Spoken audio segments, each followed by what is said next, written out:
سورۃ الانعام میں اللہ تعالیٰ نے فرمایا ہے کہ یہ قرآن ام القریہ یعنی مکہ کے لوگوں کے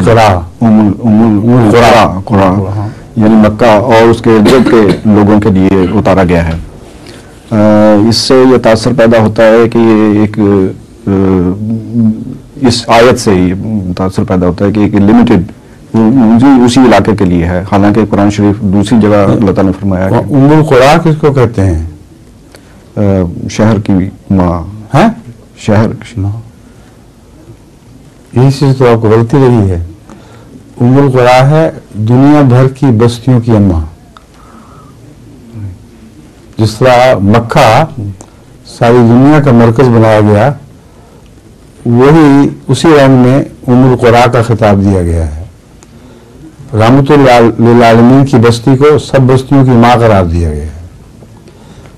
اور اس میں حکمت یہ ہے کہ اللہ تعالیٰ فرماتا ہے کہ کوئی بھی بستی ایسی نہیں جس پہ عذاب سے پہلے ہم اس کے لیے ڈرانے والا نہ بھیجیں.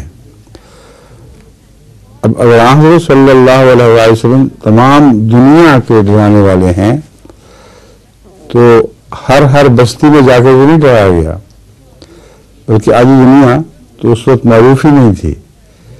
تو لفظ ام القریٰ نے یہ مسئلہ حل کر دیا. اگر ماں کو ڈرا دیا جائے تو جو بستیاں اس کی تابع ہیں وہ ساری ڈرائی گئیں.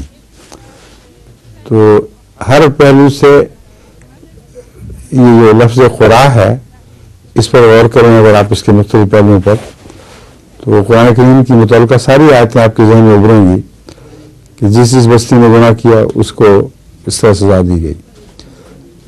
اس میں ایک اور پہلو یہ ہے کہ وہ تمام بدیاں جو مختلف بستیوں میں پہلے گزر چکی ہیں ان کا ڈرانا پرانے زمانوں میں اگر وہیں رہ جاتا تو یہ بات آگے نہ بڑھ سکتی. قرآن کریم نے ان یادوں کو زندہ کیا، ہر بستی کا نمونہ پیش کیا اور فرمایا کہ اے ام القریٰ کہ تابع بستیوں، پہلے تم جیسی جو تھی ان سے یہ سلوک ہوتا رہا ہے. تو اس پہلو سے تفصیل سے بھی ہر بستی کو ڈرا دیا. کوئی بدی ایسی نہیں ہے جو آج ہو وہ پہلے نہ ہوئی ہو. یعنی لفظاً تفصیل کے ساتھ نہ صحیح مرکزی نقطے کے لحاظ سے اولاد پر ظلم، بڑوں کی بے عزتی، بے حیائی، بدکرداری، ظلم، مال دولت کی حرص، حد سے بڑھ جانا، بغاوتیں اور ہر قسم کے عیاشی کے سامان جن سے خدا کو بھلا دیا جائے اور تکبر پیدا ہو جائے. یہ ایک چیز ایسی ہے جس کو قرآن کریم نے کسی نہ کسی بستی کے حوالے سے بیان کیا ہے.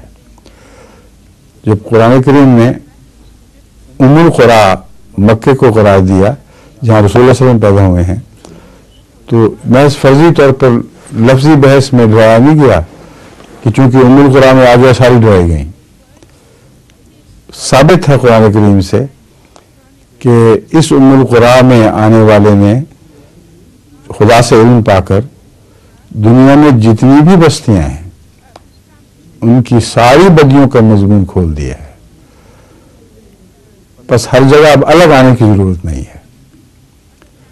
اس کا آنا ہر ایک کے لیے آنا محض ایک منطقی نتیجہ نہیں بلکہ واقعاتی طور پر ایک ثابت شدہ حقیقت بن جاتا ہے. سمجھ گئے؟